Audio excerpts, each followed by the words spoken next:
کوئی شام مجھ میں قیام کر، میرے رنگ و روپ کو نکھار دے۔ کوئی شام مجھ میں قیام کر، میرے رنگ و روپ کو نکھار دے۔ جو گزر گئی سو گزر گئی، میری باقی عمر سنوار دے۔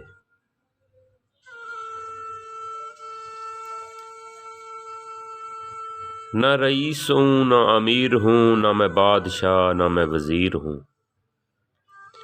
تیرا عشق ہے میری سلطنت، میں اس سلطنت کا وزیر ہوں۔ دیکھو دوستو، ہم جتنی بھی عبادتوں کو لے لیں، جتنی بھی عبادتوں کا رزلٹ نکالیں، ہمیں ایک ہی چیز ملتی ہے۔ ہر مذہب کی عبادت جو سب کے اندر ایک چیز مشترک ہے، وہ مشترک ہے کہ عبادت ہر ایک جس بھی مذہب کی ہو، اس کے اندر عبادت کا مغز یہ نکلتا ہے کہ رک جانا، خاموشی، سٹلنس۔ یہ ہمیں ہر عبادت کے اندر نظر آئے گا، بے شک ہندو ہو، مسلمان ہو، سکھ ہو یا اور بھی کوئی مذاہب ہوں، ان کی عبادتوں کو دیکھیں تو رک جانا یہ اہم چیز ہے، عبادت کا رکن ہے۔ تو کس چیز سے رک جانا، یہ بھی آپ کو بتائیں گے۔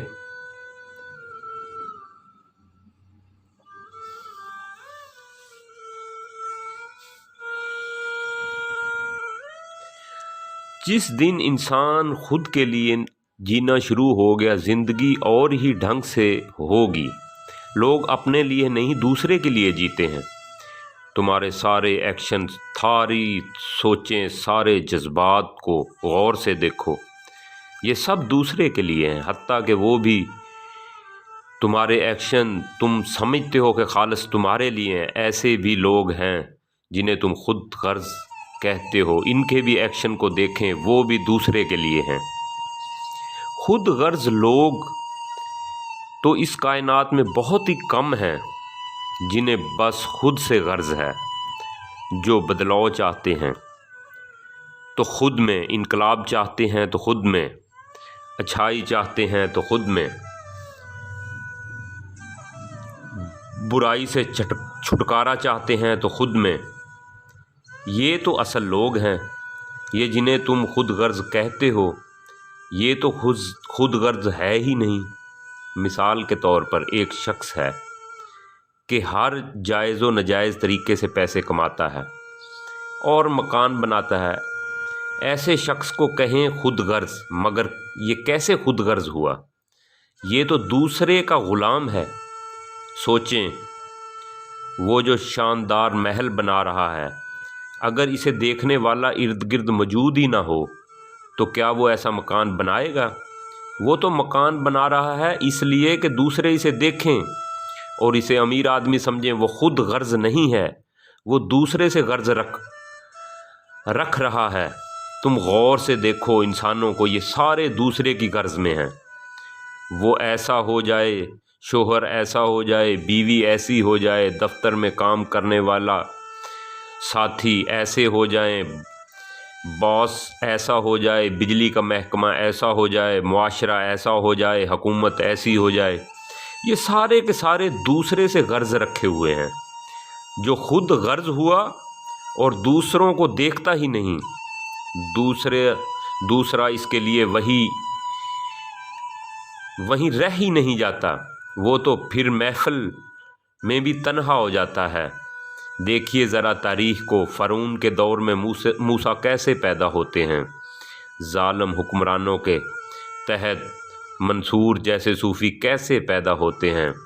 یہ وہ خود سے غرض رکھنے والے لوگ ہیں کہ جن کا فوکس وہ خود ہو جاتے ہیں۔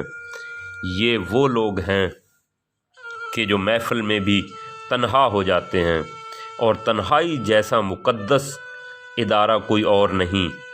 ہر نبی، ہر صوفی کا سب سے زیادہ تخلیقی دور ان کی تنہائی کا زمانہ تھا، اس لیے ان کی عبادتوں میں بھی وہ تنہائی کا پہلو جھلکتا ہے۔ جب تک تم بھیڑ کے لیے ہو تم بیمار ہو، جب تم خود کے لیے ہوئے صحت یاب ہوئے۔ تم دیکھتے ہو کہ باہر بھیڑ نہ ملے تو تم اپنے ہی دماغ میں بھیڑ جمع کر کے بیٹھ جاتے ہو۔ بھیڑ کے بنا تمہارا ہونا ہی طے نہیں ہوتا۔ دوسرے پر منحصر اسی ہونے کی حالت کا نام ہے یہ دنیا۔ جب تک بھیڑ پر انحصار کی یہ بیماری موجود ہے، تم حقیقت کی ہزار باتیں کرو مگر تم اس دنیا میں دھوکے کے گھر میں۔ یہ جسے تم دنیا کہتے ہو، یہ مائنڈ کی اس بیمار حالت کا نام ہے کہ دوسروں کے بنا میں نہیں ہو سکتا۔ انحصار کا نام ہے دنیا۔ یہ خیال کہ میرا ہونا دوسرے کے ہونے پر ہی منحصر ہے، کہ میرا سکھ دوسرے پر ہی منحصر ہے۔ غور سے دیکھنا کبھی اپنے دکھوں کو، تمہارے سارے دکھ وہاں سے آئے ہیں جہاں کبھی تم نے سکھ کی امید باندھی تھی۔ دکھ کہیں اور سے آ ہی نہیں سکتا۔ یہی دنیا کے کام کرنے کا ڈھنگ ہے۔ دوسرے پر انحصار کی بیماری کا الٹیمیٹ نتیجہ دکھ ہے، جیسے ہر بیماری کا نتیجہ ہوتا ہے۔ تم دیکھتے ہو تنہائی سے لوگ ڈرتے ہیں۔ تنہائی کا مطلب خود کے ساتھ بیٹھنے کا موقع، مگر خود کے ساتھ بیٹھنے کو کوئی بھی تیار نہیں۔ کیا وجہ ہو سکتی ہے اس کی ایک نفسیاتی وجہ ہے۔ انسان جانے کے ساتھ بیٹھتا ہے، اسی کے ساتھ کمفرٹیبل ہوتا ہے۔ تم کسی محفل میں جاؤ، 100 لوگ ہوں اور تم کسی کو بھی نہ جانتے ہو، تو ایسی محفل کاٹ کھانے کو دوڑتی ہے، مگر ایک بھی جاننے والا مل جائے تمہاری محفل رنگین ہو جاتی ہے۔ تم تنہائی سے خود اپنے ساتھ بیٹھنے سے اس لیے ڈرتے ہو کیونکہ خود کو جانتے جو نہیں ہو۔ تم دوست کو جانتے ہو، فیملی کو جانتے ہو، ٹی وی، سینما، موبائل کو جانتے ہو، اس لیے تو ان کے ساتھ سارا دن گزار سکتے ہو، مگر خود اپنے ساتھ بیٹھنا پڑ جائے تو زندگی عذاب بن جاتی ہے۔ اور اگر کسی کو مجبوراً بیٹھنا بھی پڑ جائے تو پھر وہ ذہنی بھیڑ جما لیتا ہے، ذہن میں ہی محفل جما لیتا ہے، ذہن میں ہی دوسرا بنا لیتا ہے اور اس دوسرے کو ڈیل کرتا رہتا ہے۔ تم اپنے ہونے سے آخر اتنا ڈرتے کیوں ہو؟ تم سب آخر غار ہرا سے کیوں ڈرتے ہو؟ غار ہرا کے بنا کوئی منزل بھی منزل نہیں ہے، چاہے ساری زندگی تم مسجد میں گزار دو۔ ایمانداری سے بتاؤ، وہ سارے لوگ جو نماز پڑھنے جاتے ہیں یا کسی بھی مذہب کی عبادت کرنے جاتے ہیں، کتنے ہوتے ہو تم اس وقت جب عبادت کر رہے ہوتے ہو؟ پورے کے پورے غائب ہوتے ہو۔ تم اس عبادت کی تنہائی کو بھی کاروباری محفل میں ڈھال لیتے ہو، کیونکہ تنہا رہنا تمہیں نہیں آتا۔ تنہائی فن ہے، وہ فن جس سے زندگی کی زلفیں سنورتی ہیں۔ تنہائی راستہ ہے، وہ راستہ جو حقیقت کی منزل کی طرف لے جاتا ہے۔ تنہائی ایک ہونے کی خدائی حالت ہے جہاں کچھ بھی مبہم نہیں رہتا، کہیں بھی کوئی سوال نہیں رہتا، مگر تم اپنی تنہائی میں بھی ذہنی محفل لے جاتے ہو، تم اپنی عبادت میں بھی کاروبار لے جاتے ہو، بس اسی ڈر سے کہ کہیں تنہا نہ ہو جاؤں۔ ایک کاروباری شخص ایک مسجد میں نماز پڑھنے جاتا تھا۔ ایک دن عصر کی نماز ہو رہی تھی کہ امام صاحب بھول گئے کہ 3 رکعتیں ہوئی ہیں یا 4 رکعتیں۔ باقی جماعت سے بھی پوچھا کہ کتنی رکعتیں ہوئی، کچھ کا کہنا تھا 4، کچھ کہہ رہے تھے 3۔ وہ کاروباری شخص اٹھا اور اس نے کہا، حضرت 3 رکعتیں ہوئی ہیں۔ سب لوگوں نے اسے غور سے دیکھا کہ اس کو آخر اتنا یقین کیوں ہے۔ امام نے بھی پوچھا کہ بھائی آخر تمہیں اتنا یقین کیوں ہے؟ تب وہ شخص بولا کہ دیکھیں حضرت، عصر کی نماز کے دوران میں اپنی 4 دکانوں کا حساب کرتا ہوں۔ میرا طریقہ یہ ہے کہ 1 رکعت میں 1 دکان کا حساب کر لیتا ہوں۔ ابھی میری 3 ہی دکانوں کا حساب ہوا تھا کہ آپ نے سلام پھیر دیا ہے۔ یہ ہے تمہاری عبادت کا طرز۔ کیوں عبادت کر رہے تھے؟ خود کو جاننے کے لیے، حتمی حق تک پہنچنے کے لیے۔ مگر خود کو جاننا اور حتمی حق کو پانے کا سفر تو تنہائی کی کوکھ سے پھوٹتا ہے، اور تنہا ہونے سے تم ڈرتے ہو۔ اس لیے مقدس عبادتوں کے نام سے تم بس یہ ڈرامے کر رہے ہو۔ جسے تنہا ہونا نہیں آتا اس سے کبھی کوئی عبادت نہیں ہو سکتی، اس کی ساری زندگی مندر، مسجد، گرجے میں ہی کیوں نہ گزر جائے۔ اور یاد رکھنا کہ جس نے تنہا ہو جانے کا فن سیکھ لیا، اس کے باہر پھر محفل بھی ہو تو اس کی تنہائی کو اس سے کوئی فرق نہیں پڑتا۔